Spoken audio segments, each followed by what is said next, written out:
Welcome to YouTube channel UGC NET law. कैसे हैं आप सभी? देखो, जैसा कि आप सभी को पता था कि मैंने आपके साथ पीवाईक्यू की क्लासेस स्टार्ट कर दी है। That is previous year question, जहां पे मैं आपके साथ 5 साल के पीवाईक्यू सॉल्व करा रहा हूं। जहां पर हम लोग आज की तीसरी क्लास है, उसमें तीसरी क्लास में आज एडमिनिस्ट्रेटिव लॉ के क्वेश्चंस होंगे और कल की क्लास में जुडिस्प्रूडेंस के क्वेश्चंस कराऊंगा मैं आप सभी को। तो अगर हम लोग बात करें पहला क्वेश्चन के बारे में, तो एडमिनिस्ट्रेटिव लॉ, एजर्सन एंड रीजनिंग के बहुत क्वेश्चन और सारे पीवाईक्यूज हैं, क्वेश्चन आए हुए हैं एग्जामिनेशन में। तो एडमिनिस्ट्रेटिव लॉ क्या है? Is a branch of public law in contradiction to the private law. Administrative law एक पब्लिक लॉ की ब्रांच है in contradiction of the private law. Contradiction मतलब अपोजिट, विपरीत, डिफरेंट। ठीक। तो ये administrative law is primarily deals with relationship of individual. जो administrative law है पर्सन टू पर्सन होता है, मतलब इंडिविजुअल से रिलेटेड होता है। पब्लिक से कोई मतलब नहीं होता, पर्टिकुलर इंडिविजुअल्स के लिए होता है, आपस में। तो देखो, इसका अगर क्वेश्चन आंसर बताएं तो एडमिनिस्ट्रेटिव लॉ बिल्कुल सही है, ये बिल्कुल सही पब्लिक लॉ है और बिल्कुल अपोजिट होता है प्राइवेट लॉ, क्योंकि ये पब्लिक लॉ है। बिल्कुल सही। Administrative law primarily deals with the individual relationship of individual person. प्रशासनिक कानून मुख्य रूप से व्यक्तियों के आपसी संबंध को संशोधित कर संबोधित करता संबंधित होता है। तो ये गलत आंसर है। इसका ए सही है कि ये इंडिविजुअल नहीं, गवर्नमेंट से रिलेटेड, पूरा individual at a whole public के लिए होता है, इसलिए गलत है। तो इसका A is correct and R is incorrect. ये थर्ड आंसर इसका सही हो जाएगा।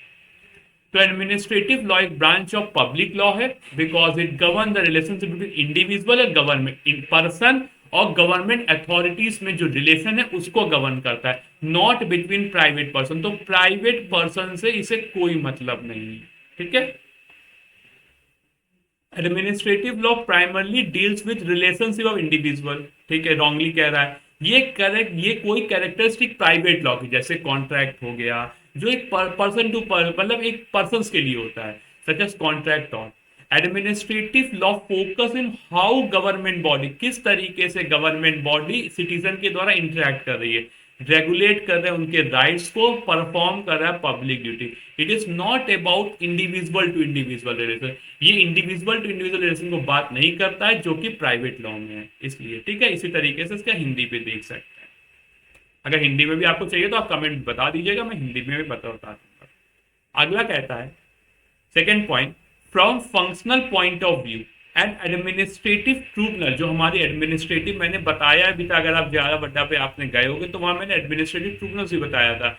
Administrative tribunal is neither exclusively a judicial body और नॉट। देखो बेटा, बहुत इंपॉर्टेंट है पीवाईक्यू, डेली क्लास मिलने वाली। चैनल को सब्सक्राइब करो, शेयर करो, ताकि और स्टूडेंट्स तक पहुंच जाएगी बात। Administrative tribunal is neither exclusively a judicial body nor exclusively an administrative body। जो फंक्शनल पॉइंट ऑफ व्यू से बात करें, जो एडमिनिस्ट्रेटिव ट्रिब्यूनल है, ना तो कोई एक्सक्लूसिव जुडिशियल बॉडी है, ना तो एडमिनिस्ट्रेटिव बॉडी है, बट लेकिन वो उसके बीच का कुछ है, ये बात करता है। Administrative tribunal is not bound by the strict rule of evidence and procedure. तो बिल्कुल सही बात बेटा आंसर है। तो पहली बात कहता है एडमिनिस्ट्रेटिव ना तो पूरी तरीके से जुडिशियल बॉडी है, नॉट एडमिनिस्ट्रेटिव बॉडी, उसका बीच का कोई पार्ट है। तो बिल्कुल सही बात करी गई है। ठीक है। और administrative tribunal is not bound, administrative tribunal पूरी तरीके से बाउंड नहीं है strict rule of evidence and procedure से। ये भी बात सही, इसलिए assertion A is true, R is true and R is the correct explanation. क्योंकि क्यों? क्योंकि इसलिए ये बीच का है कि एक तरह से स्ट्रिक्ट रूल्स के लिए बाउंड नहीं, इसका रीजनिंग भी सही है। सेकंड का first is the right answer. Tribunal function is hybrid body, they are judicial method और decision making but are not full fledge court, full fledge court नहीं होते हैं। Tribunal follow principle of tribunal जो होते हैं natural justice को follow करते हैं, both are but are not bound by the strict procedure and rule of the CPC और द इंडियन एविडेंस एक्ट। तो ये बिल्कुल एक्सप्लेन करेक्टली कह रहा है। अगला बताइए, third one.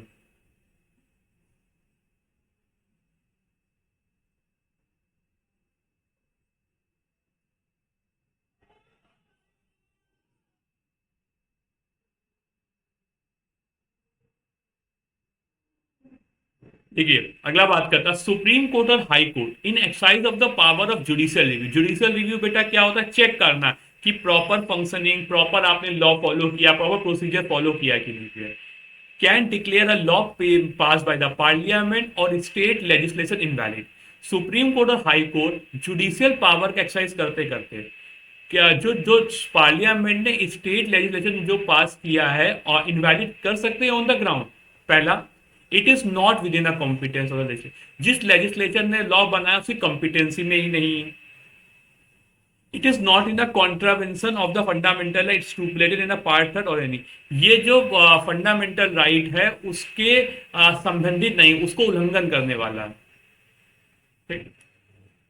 The legislature did not apply its mind or is prompted by some improper motive or arbitrary unreasonable। Legislature ने अपना दिमाग नहीं चलाया है और it was prompted by some improper motive और arbitrary और unreasonable। इसका बताइए आंसर क्या हो?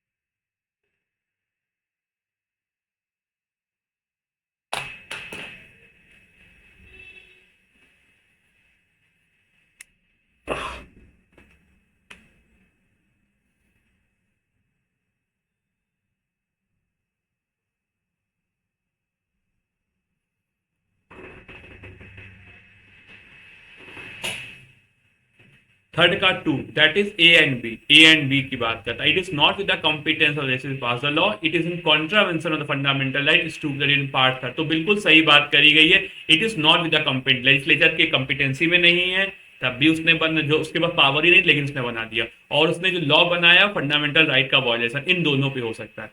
अब हम लेजिस्लेचर से कहें ये हम ऑब्लिगेशन लगा, लेजिस्लेचर अपना दिमाग नहीं चलाया, without using his brain he make the law, this is not proper, ये आप नहीं कह सकते। इसलिए थर्ड का A and B will be the right answer. ठीक? तो जुडिशियल रिव्यू अलाउ करता है court to invalidate law that are bound legal competency और वॉयलेट फंडामेंटल है other constitution. However court generally does not invalidate a law barely because legislature, खाली इसलिए invalid नहीं कर देगी कि लेजिस्लेचर ने आर्बिट्ररली काम किया है या इम्प्रॉपर मोटिव से काम किया है। ठीक है, इसलिए नहीं करेगी। अगला बताइए, which of the following is not correct.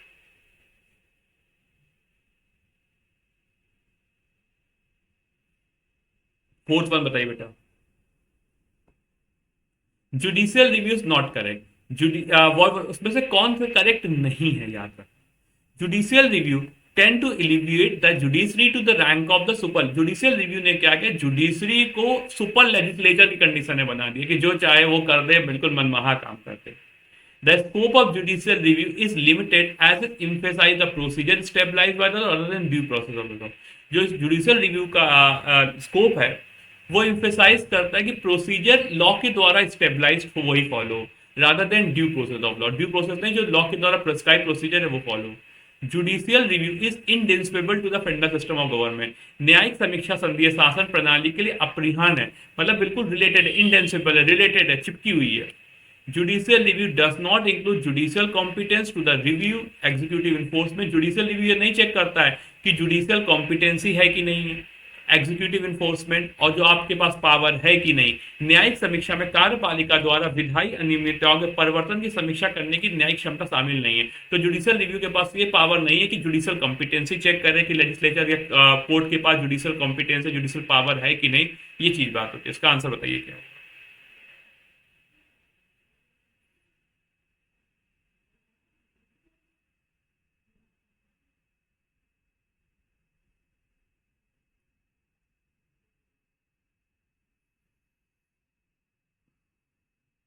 देखो बेटा, इसमें नॉट करे, ये तीनों करेक्ट हैं, बिल्कुल सही बात करी गई है। इसको सुपर लेजिस्लेचर पावर बनाया, बिल्कुल सही बात।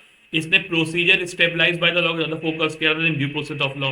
और एक judicial review does not include judicial competence. Judicial review मतलब कि मैं जुडिशियल के पास पावर ही नहीं है रिव्यू करने का executive enforcement of legislative enactment, तो गलत। जुडिशियल कोर्ट के पास पूरी पूरी पावर है उनके लेजिस्लेटिव इनैक्टमेंट को चेक करने के लिए, तो judicial review does not include judicial competence, गलत। Judicial include does include judicial competence to review the executive enforcement of the legislative enactment, तो fourth is the right answer. Because judicial review does include the power of the court, court के पास power है review करने के लिए executive enforcement of the legislative enactment to ensure the comply with the law in the constitution. Judicial review is a key mechanism to check both the legislative and the executive actions. अगला बताइए, judicial review of an administrative action में, judicial review जो administrative action उसका मतलब क्या होता है? Administrative action का जो जुडिशियल रिव्यू उसका मतलब क्या होता है?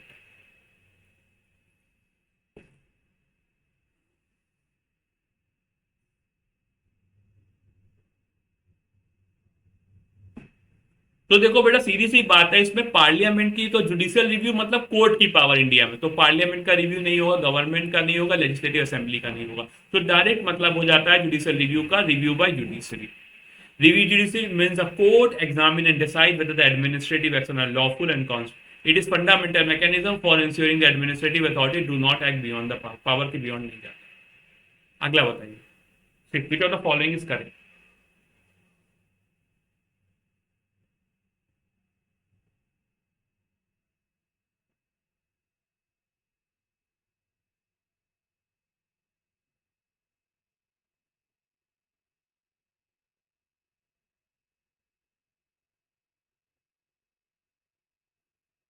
अगला बताइए बेटा,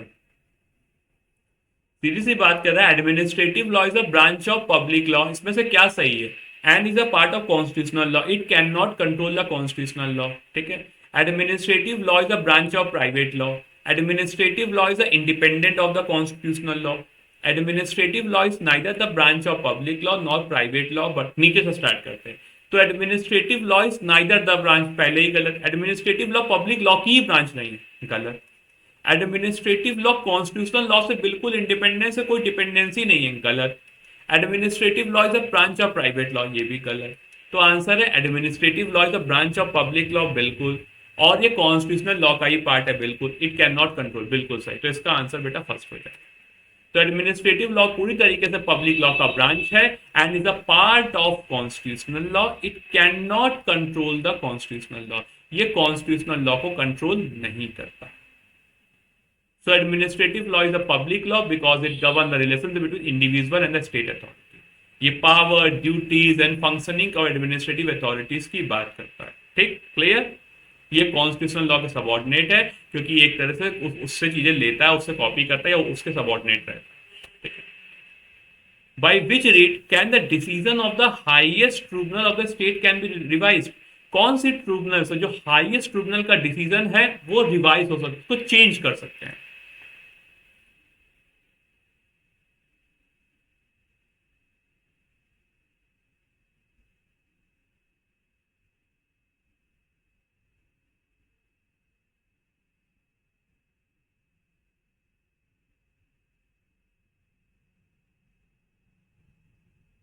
तो देखो बेटा, इसको सरसोदारी है, लेकिन इसमें करेक्ट, कोई गलती थी उसको सही कर दिया, करेक्ट किया। पहले कोई ऑर्डर था जो प्रॉपर नहीं, अब उसको प्रॉपर कर दिया, इसका यही मतलब है।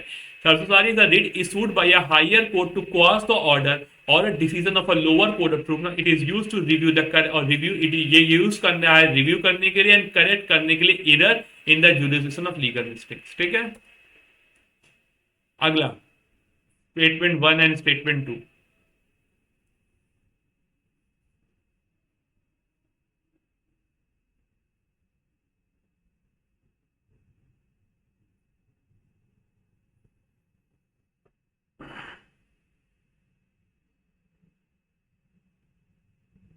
देखो, फॉर जुडिशियल रिव्यू इरेशनैलिटी का मतलब होता है that decision is so outrageous, outrageous इतना खराब है, इतना करा है, in defence of the logic, logic में और एक्सेप्टेड मोरल से।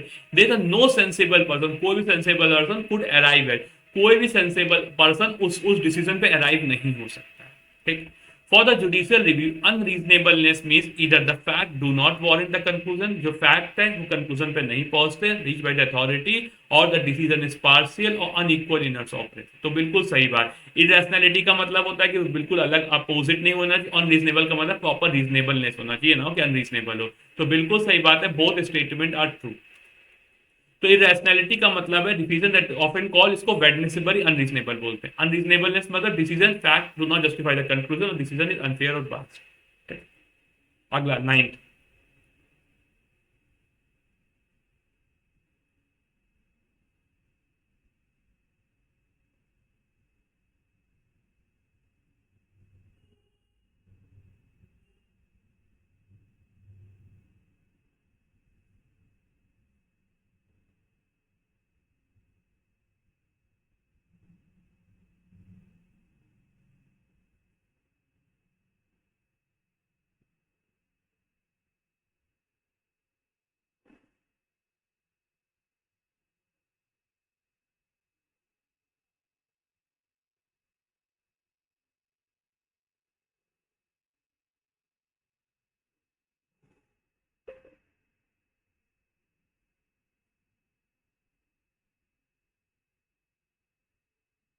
ठीक है, beside providing for the functional government and consequential growth in the administrative process, the constitution has provided elaborate control mechanisms so that water may not overrun beyond the banks. This has been answered. Beside providing for the functional government and consequential growth in the administrative process में जो growth के लिए constitution ने provide किया elaborate control mechanism, जिससे वो पूरा control कर सकता है, ऐसा ना हो वो बिल्कुल बियॉन्ड द कंट्रोल भाग जाए। ये किस चीज में, किस आर्टिकल में आप उसको कंट्रोल कर सकते हो? कंट्रोल की बात हो रही है, आप किस तरीके से कोई चीज को कंट्रोल कर सकते हो। तो सीधी सी बात है, अगर आप देखोगे आर्टिकल 32 में रिट प्रोविजन है, 226 में भी है, तो ये जो प्रोविजन है यहाँ पर कंट्रोल, यहाँ पे तो लॉ है लेकिन यहीं पर आप जो सो कंट्रोल कर सकते हो। 9th का first is the right answer. तो आर्टिकल 32, 20, 26, 227 इंडियन कॉन्स्टिट्यूशन की जुडिशियल रिव्यू के सुपरवाइजरी पावर देता सुप्रीम कोर्ट, हाई कोर्ट के एडमिनिस्ट्रेटिव एक्शन कॉन्स्टिट्यूशन लिमिट में ही रहे। ठीक, इसलिए अगला बताइए, which of the following is correct, select the correct answer of the code given below. बताइए